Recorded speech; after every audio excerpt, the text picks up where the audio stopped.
Well, NATO is pushing for nuclear war with Russia and China, it seems. Pretty much any takers that will play nuclear roulette with us. That's what NATO wants. They are selling it to us as peace, though. I'm going to show you the documents that NATO released this week at the summit. And as you look at this, tell me that this does not seem like dystopic fiction, but it's real. This is our reality. So let's take a look. This, my friends, is what we were warned about by George Orwell. Here is the declaration that NATO published for their 75th anniversary meeting in Washington, D.C. The declaration has strong language about Russia, China, and nuclear weapons. And in response, take a look at what Russia says. Okay, you're going to do this? We are considering changing our nuclear doctrine then. What are Russia specifically and China responding to? Well, they're responding to this. This is part of the doctrine I just showed you. And this is NATO specifically saying now, we are a nuclear alliance. This sentence that I highlighted for you stopped me in my tracks today. This is NATO saying this. As long as nuclear weapons exist, NATO will remain a nuclear alliance. Is that chilling to you? That means every NATO member is eligible to have and may already have, or else they will have, nukes on their territory. That's a mic drop, right? Yeah, and we can put shorter range nuclear weapons into Poland. We can put them all throughout. We can put them in Germany if we want to, all aimed direct. So think about this if the shoe were on the other foot, right? The Monroe Doctrine of having nuclear weapons or any sort of offensive weapons inside of the Western Hemisphere, i.e. the Cuban Missile Crisis. We can hold up our Monroe Doctrine and tell you, no, we don't allow that inside, near the United States in the Western Hemisphere. We wouldn't stand for it. Yes. No, clearly not. But they're saying any NATO member, including Ukraine, Finland, and Sweden, you get that too. I mean, I wonder how you feel about that if you're from Finland or Sweden. Your leaders have applied to join NATO, and that means you get nukes inside your territory. Does that feel awesome? Did you want that? What would happen if it went the other way? If all the BRICS nations got together and said, you know what, we're going to form the same alliance. So Cuba, Saudi Arabia, all these other countries, they're like, well, now we're going to have nukes as well. Right. Well, I mean, that's the world that we're setting ourselves up for. I mean, and that's frankly what has started to unfold with BRICS. It's, not just a financial alliance. It's starting to become a security alliance. Well, today, actually, Putin said that BRICS should, or consider, I suppose, is the language he used, becoming a parliamentary organization, which would mean what? Something like the European Union? Okay. So again, that's unfolding before our very eyes. So we're seeing clear delineation of the world, East versus West, with nuclear weapons and opposing laws. We're not heading towards a peaceful world, you guys. Well, Chico Kid 530 in our Rumble chat says, remember, Ukraine is not a NATO member yet. And of course, we've heard over the past 24 hours, Ukraine's ascension to NATO is all but certain to happen. Right. We'll call them nuclear or NATO juniors, like they're the junior league being called up, or at least the promise of such. But because of the application, and because NATO is now saying they are full on a nuclear force, well, then anyone who's an ally, right, could hold nuclear weapons. Now, we're going to talk in a second about bioweapons, because Ukraine does hold Western bioweapons. So it's not that much of a step further. Why are we already putting bioweapons in Ukraine? You wouldn't see that it's much more of a line to put nuclear weapons. So again, yep. And I just want to point also that our currencies have become a weapon these days too. I mean, we use the dollar. The dollar's been weaponized for sanctions and stuff. So it's like, they consider that, like, if they use something other than the dollar, that's a potential, weapon used against us. So they'd be like, oh, well, we can justify using other means now. Right. Now, this phrase that I just showed you, as long as nuclear weapons exist, NATO is a nuclear country. Is there a way to put that horse back in the barn? Let me know what you think of that. Now, here is why they lay out that these threats mean that NATO has to be nuclear. I've highlighted the countries that they're telling us are the problems. They are the familiar groups: Iran, the People's Republic of China, and Russia. They said that NATO countries are confronted by hybrid cyber, space, and other threats and malicious activities from state and non-state actors. Anything stand out to you there, boys? Anything? China. I like the China, yeah, but also I always find it funny when they're like Iran's destabilizing actions juxtaposed. I'm not even going to try to say that word again. And compared to like the U.S., who is stabilizing where? What like, yes. That's kind of. Are we just upset that's all we do? That they're stepping on our territory? Right. It's all we do is stabilize the world. Everywhere we go, the United States stabilizes the world. Yes. Ask Panama how much we did that for the United them. States is like when people fold up those napkins and they shove them under a wobbly table. Like that's what we do. Mm-hmm. You know, like when you're at a Chick-fil-A, you just fold up some napkins, shove them under a table. That's what the United States is. We stabilize the world. I want to look at the chat and see if anybody else saw what I saw there. Space. You guys, when did NATO say they're going into space? That's new. Well, of course, that's when we created the Space Force, right? No, that's American, right? Yes, America has been upping the rhetoric around space wars. But since when did NATO get involved? This is new to me. Take a look at this next slide. It said they are going to accelerate space. The integration of space into planning exercises and multi-domain operations with NATO's Space Operations Center. The third one down there, this is an LOL. They're going to strengthen the protection of critical undersea infrastructure, CUI. Well, that's funny because I remember a NATO country recently being the victim of a Nord Stream pipeline sabotage. That was Germany.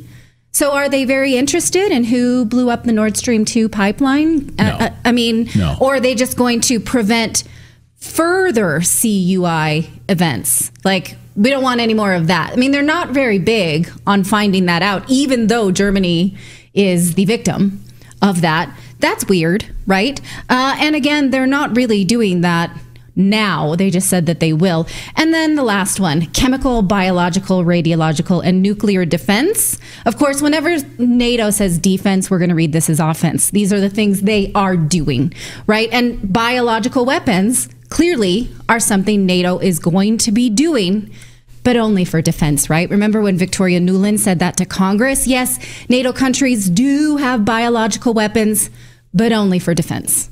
I only have a minute left. Let me ask you, does Ukraine have chemical or biological weapons? Ukraine has biological research facilities, which, in fact, we are now quite concerned Russian forces may be seeking to gain control of. So we are working with the Ukrainians on how they can prevent any of those research materials from falling into the hands of Russian forces should they approach. I'm sure you're aware that the Russian propaganda groups are already putting out there all kinds of information about how they've uncovered a plot by the Ukrainians to release biological weapons in the country and with NATO's coordination. If there's a biological or chemical weapon incident or attack inside of Ukraine, is there any doubt in your mind that 100% it would be the Russians that would be behind it? There is no doubt in my mind, Senator, and it is classic Russian technique to blame on the other guy what they're planning to do themselves. Last question. I am certain that the Russians were looking at their reserves as a way to buffer sanctions. Do you know how, now that we've sanctioned the central bank along with others, do we have an idea of what percentage of their reserves are frozen or inaccessible to them? Virtually all of them are now frozen. You notice that the country's been under currency controls for almost 2 weeks now, and the whole point of putting so many of these top 10 banks under sanctions is to make it impossible for them to get access to their cash in hard currency. Okay, so that one doesn't hold up, right?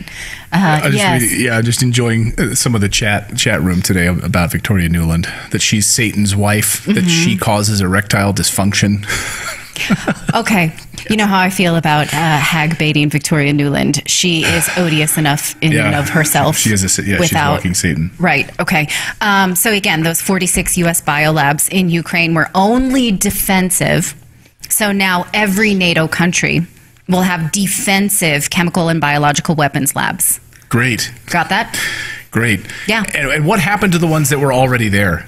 That Russia was warning us about, we called it propaganda, Russian propaganda, and then it was confirmed that they were there. Well, a lot of them are in the Donbas region, which are now under control of the Russians. So Right. we don't get to know. All we get to know is this document that I just showed you said that NATO is investing in chemical, biological, radiological, and nuclear defense.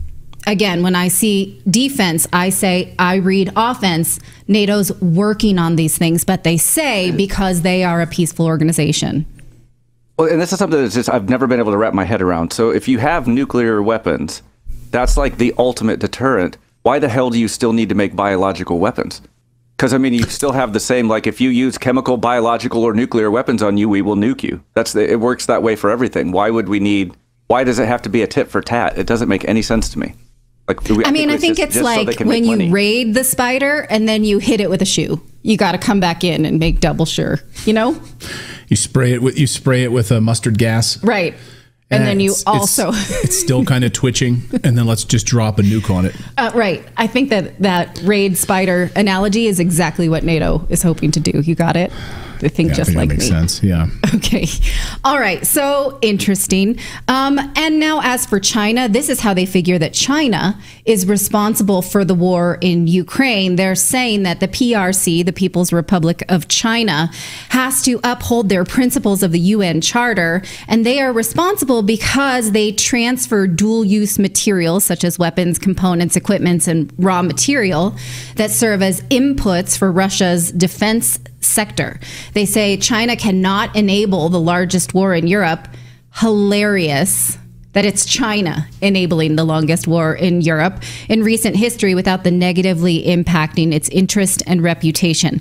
So by that logic, right, okay, the United States is enabling the war in Ukraine. I don't see it any other way. But okay, by this logic, the United States is enabling the war on Gaza, if that's what we're doing. So is this okay?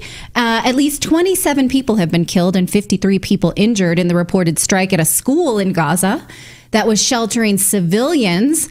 And it has been reported that those missiles came from the United States. So by this logic, right, it can't be a double standard. China provides weaponry and they are responsible, but we are not for wherever our bullets and weapons and missiles go? Clearly not. That's a double standard.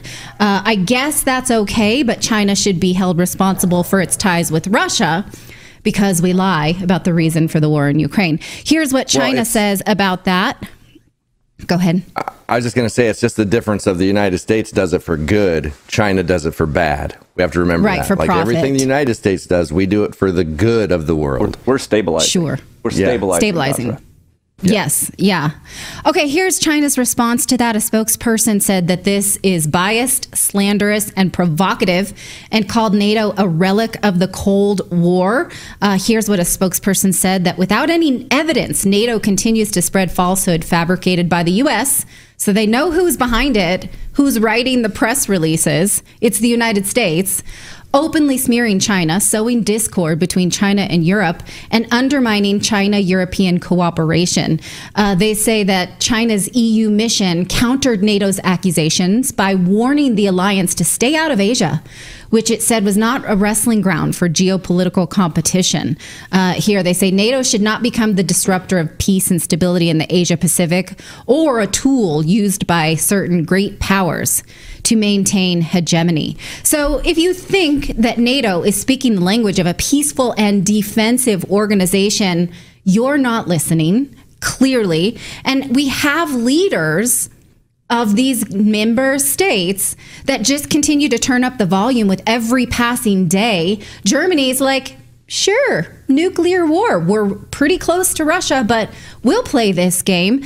Take a look at this from Der Spiegel today, saying the West must clearly clarify whether it is ready for war against Putin. The German people are really not being involved in this decision. Their leaders are letting it happen anyway, because the United States has announced that it will deploy previously banned nuclear capable missiles to Germany. That's just going to happen, you guys, because we threw this big party, this big 75th anniversary NATO event. We just keep making these war decisions.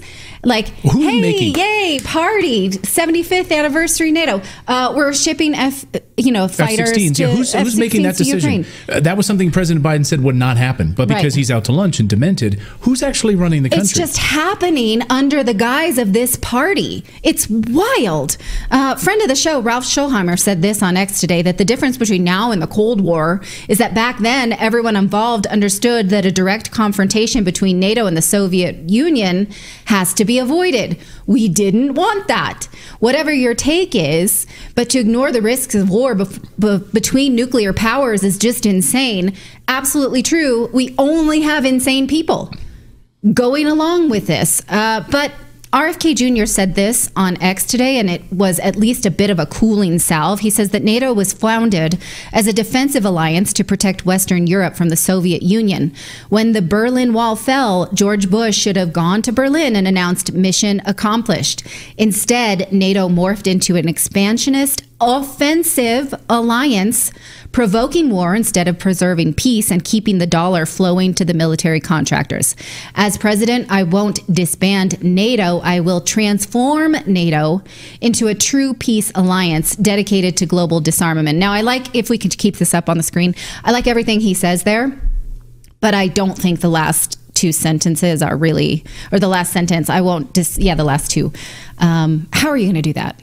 You don't disband NATO, but transform it. I mean, that's like making the dark side the good side. You got to throw it out. You got to, as Colonel McGregor has said on our show multiple times, it's going to die. It needs to collapse. And so I don't think that you can transform it. You have to get rid of everyone in this organization. Look here, Darth Vader. Put the genie You're the back in good the bottle. side now. Right. Yeah. I think it's impossible. Viktor Orban today said the same thing. NATO needs to go back to its roots as a peaceful organization, right? Yeah. But it's not. And you have two NATO members now are standing up and saying absolutely not, no weapons going to these regions. So some members of NATO are saying, don't do this craziness. Don't be sending these long-range weapons into Germany, these Tomahawk cruise missiles and other spots. So at least there are some cooler heads still in NATO, like Viktor Orban, but that's about it. But it's happening under the guise of pomp and circumstance. That's the thing that's so upsetting, is all of these parades and speeches, and it's like, and here you go, here's a bunch of warmongering that's real, nukes in your country. That's like taking one of the medieval torture chambers and turning it into like a lounge with all the spike weapons and everything. Right. Yeah, this used to be where people would be stretched and their feet would be tied and bound, but now it's a pedicure chair. So I hope you enjoy that. Yeah. Well, let us know what you think of this. If you see any silver lining to the NATO 75th anniversary summit that we do not see, I find it terrifying, but maybe you're having a good time at the parties and you like all the speeches and the flags and the cocktails. So let me know what you think.